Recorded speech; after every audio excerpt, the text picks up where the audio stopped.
Hi all, this is Sandeep Anand. Today I'm going to talk about one of the interesting book I read recent times, and it's called The Bolt. I didn't read this in 2015 when it came, but I read this last year. But nevertheless, I found this book as very intriguing, especially for investors. It's co-authored by two big authors. One is Peter Diamandis, who co-founded Singularity University. If you haven't heard about that, please research. There is a lot of resources available in Singularity University website. And the other author is Stephen Kohler, who headed the Flow Genome Project, which is again famous. You know, all will have heard about that impact of flow. And both of these authors had also written another book in 2012 called Abundance. Future is Better Than You Think. That's another great book, must read.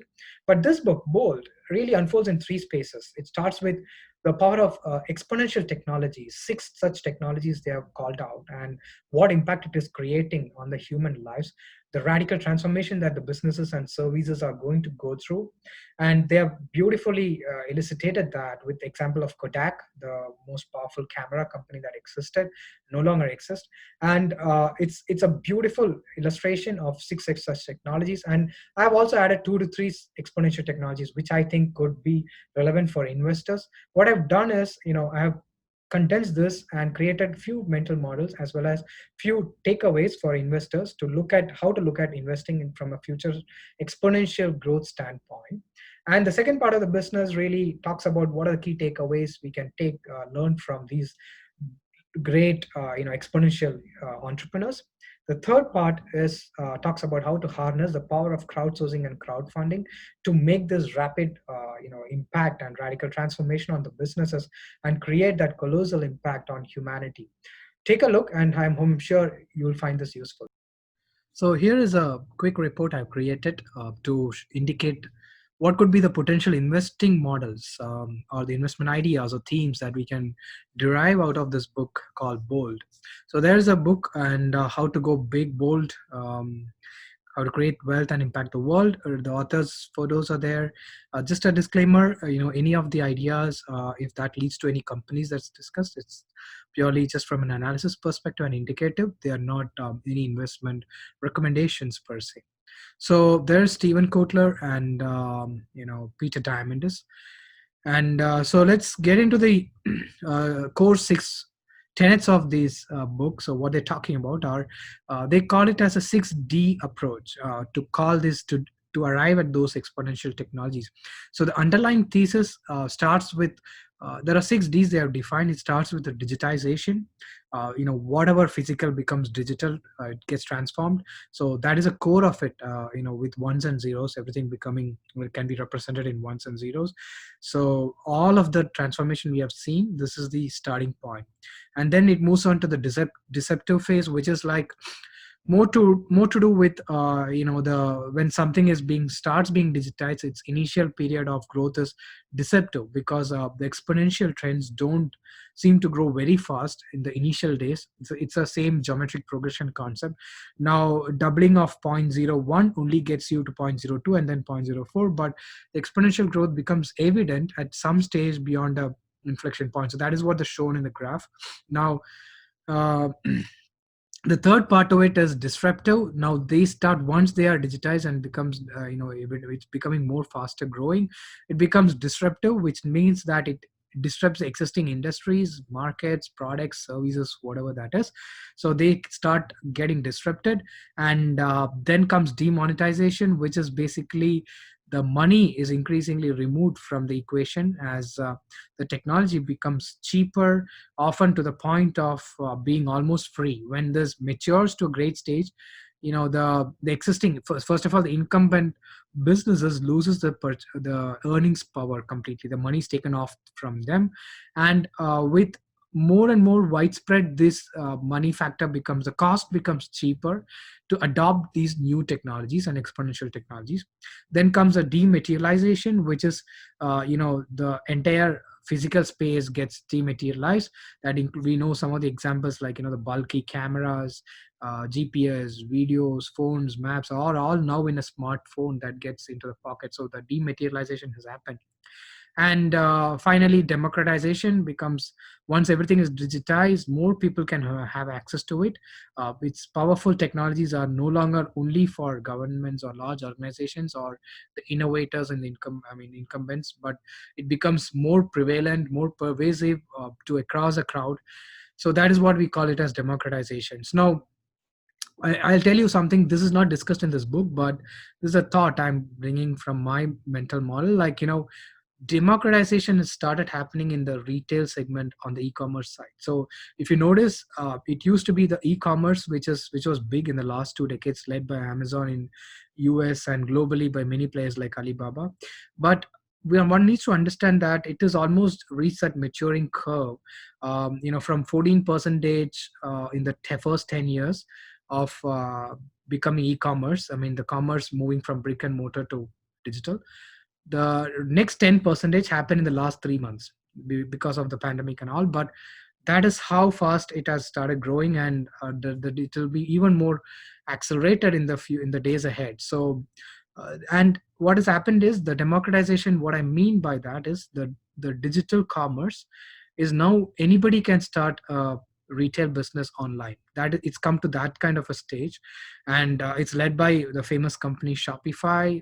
Many firms like Square, Wix, and all are enabling customers, merchants, to start business online, put a storefront. And Alibaba has already done that for many merchants. So that's what I mean by democratization of the retail. But it's not discussed in this. It's off the line discussion. But this is what the book core concept is: world's biggest problems equal to world's biggest wealth creation opportunity.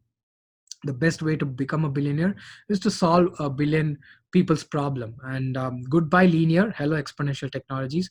And it's more of a geometric progression which is not really perceptible for human minds. That's what is discussed here. And they have created a framework of 6Ds which we spoke about, and these are chain reactions of technology progression, a roadmap of rapid development that leads to the exponential upheaval. So it's the same force driving all exponential technologies. It's underpinned by Moore's law. We all heard about this in the chip design world. So below is the exponential growth curve that you can see, created by the artificial intelligence expert Ray Kurzweil, who's a co-founder of Singularity University, which is very famous university. If you have not gone through, I will create another video dedicated for that. What brilliant work they're doing in that university. And this is the exponential growth of computing that is shown, in the power of exponential growth chart. The cost. There are two things that is fundamental in all exponential technology. One, the growth expands and in the exponential curve at beyond some point, and adoption increases like in the exponential way. The volumes increases in the exponential way. Disruption happens in the same way, but the cost curve is in the declining way as the exponential curve of growth happens, because the adoption becomes so widespread, the it becomes so easily available, and the cost economics becomes so cheaper at some point of time. And that's typically how these two go hand in hand, and that's brilliantly explained in the book also. Now, here are the six technologies that spoken about in the book, but there could be many other which I can think of. But for a reference from this book, I'm taking six of these and applying, what investment ideas we can generate from these. To start with, they explain 3D printing a lot in detail.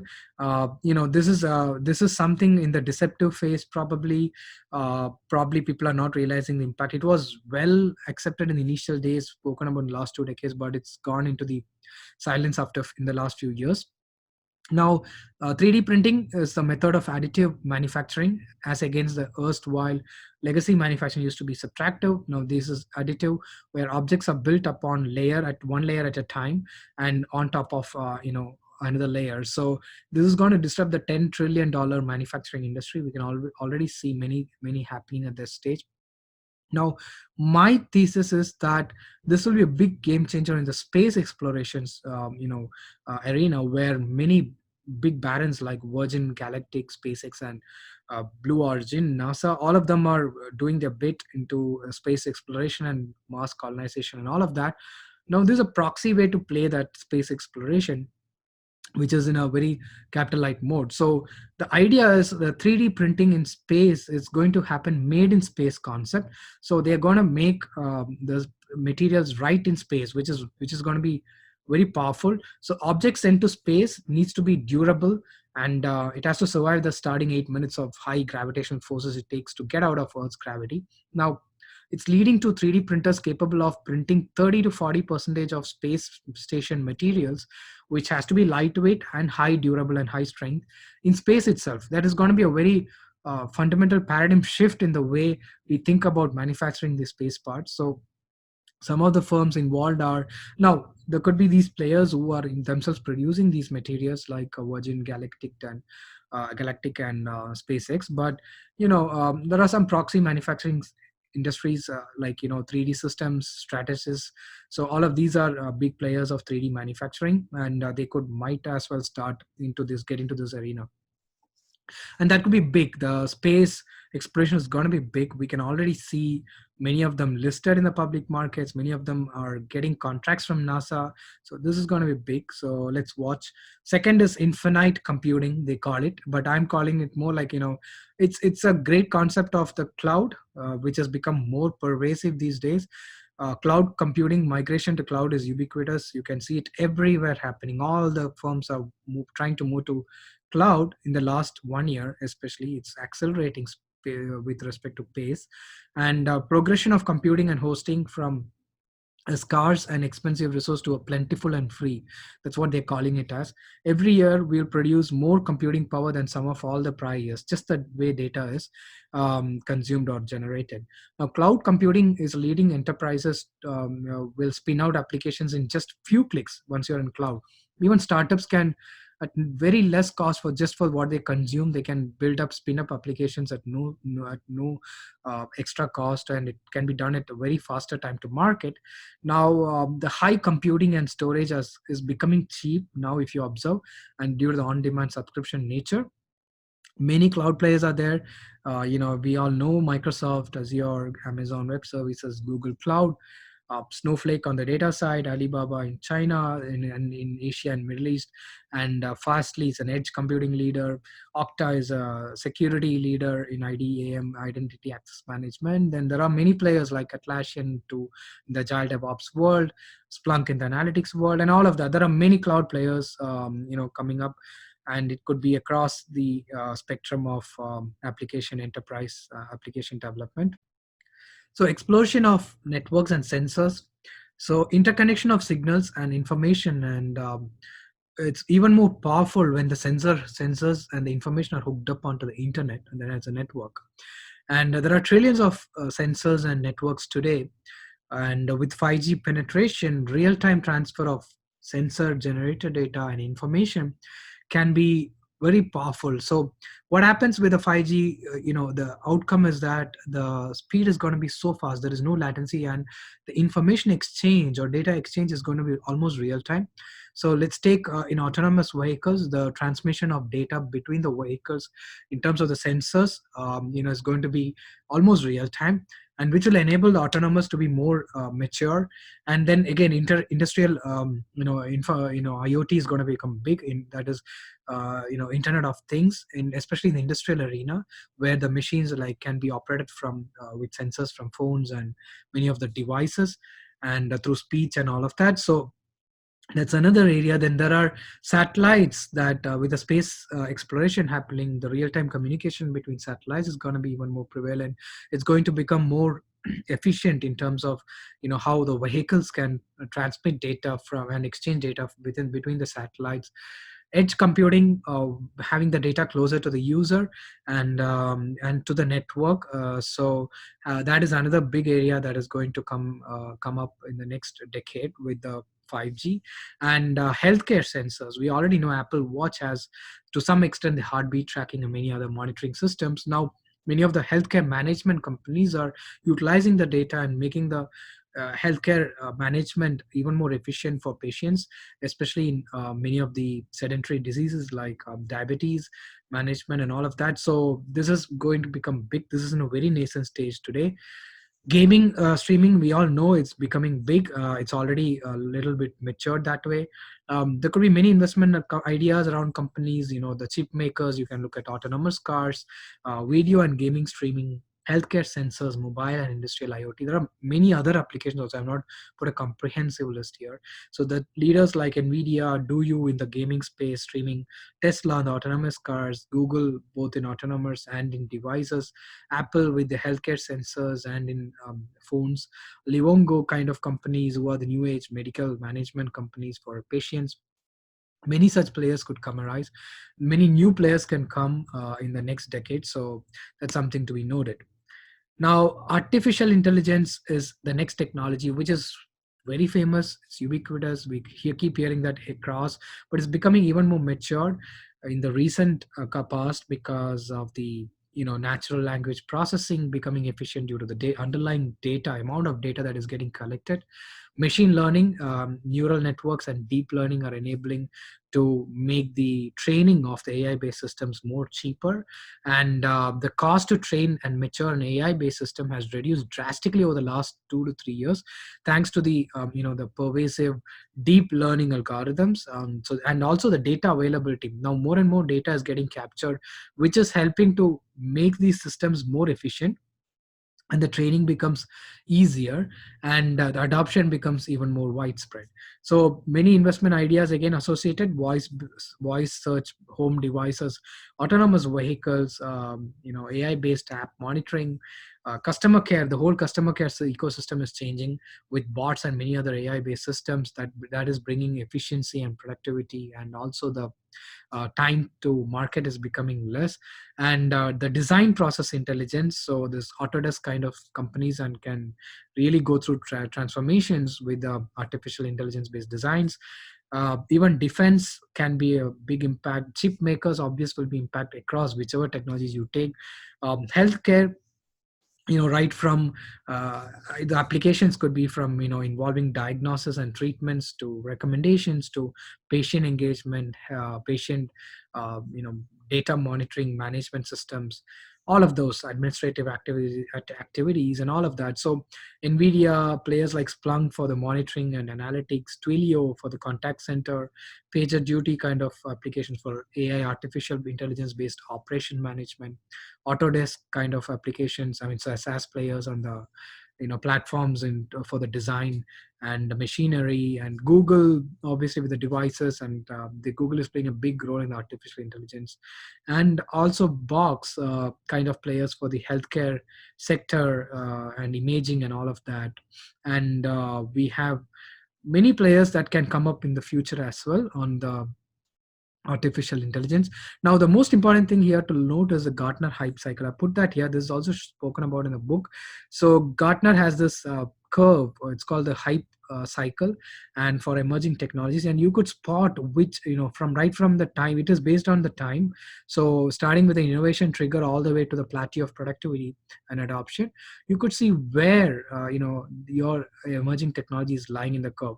Most of them are in the innovation trigger to the peak of inflated expectations. All of these are becoming more and more famous and pervasive. And so 5G is at the peak of inflated expectation, then they go through a trough of disillusionment. It goes subsides on the hype curve, and then goes to the enlightenment as more adoption becomes widespread, and then achieves the maturity of plateau of productivity. Now, we spoken about the investment ideas. The next technology is robotics. Robotics is another exponential technology, long mired in deception, now heading for a disruption. Robotics is the fastest growing industry in the world, poised to become the largest in the next decade.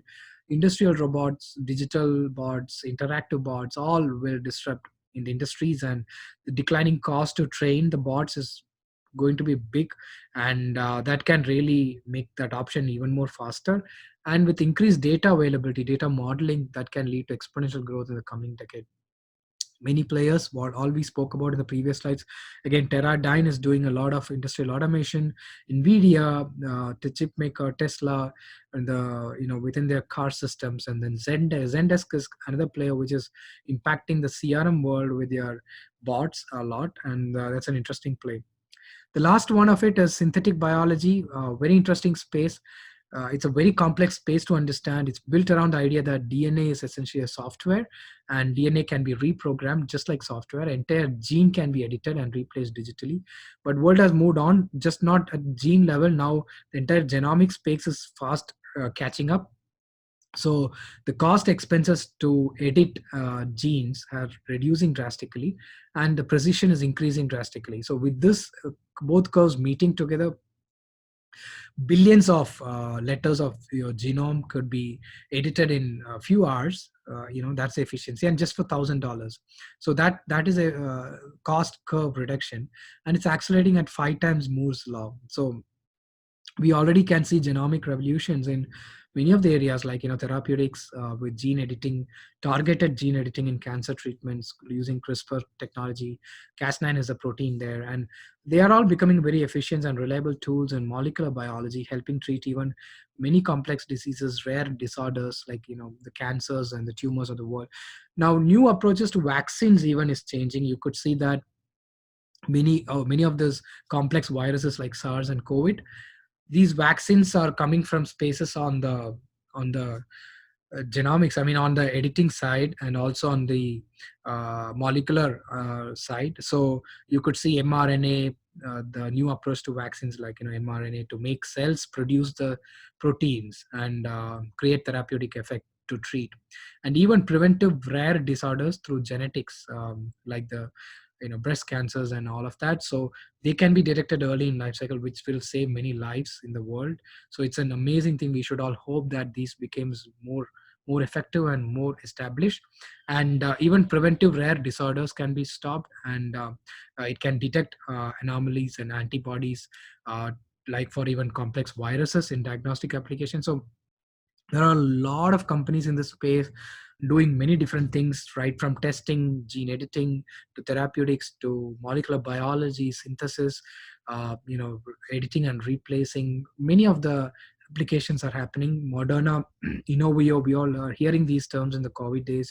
So then there's CRISPR therapeutics, Illumina, Inovio, I mean, Twist. There are many players. So it's a very difficult area to choose investment ideas from unless you have the depth. So what I recommend is looking at a basket approach. Look at some of the ETFs. One of them I can recommend is ARC Innovation, Genomic Revolution ETF. So ARC Invest is a big, famous, um, you know exponential technology based ETFs, theme based ETFs. They have a lot of ETFs, and their specialities, I think, in this area, they have the expertise in this area, the genomic revolution. This ETF has done tremendously well over the last 2 years. It's almost doubled this year, I believe. So there are many investment ideas and options from these six exponential technology, and it's a brilliant book. I should give it to the book authors and the Singularity University for arriving at such kind of concepts and predicting early in the life cycle on how these technologies are going to disrupt the world. And for us investors, nothing great. I mean, nothing is stopping us from learning from the Singularity University, and from these kind of books and many other ETFs, so that we could identify early in the life cycle many ideas early in the life cycle, and ride the whole trend. So thanks for staying with me for such a long time, and hope it was helpful.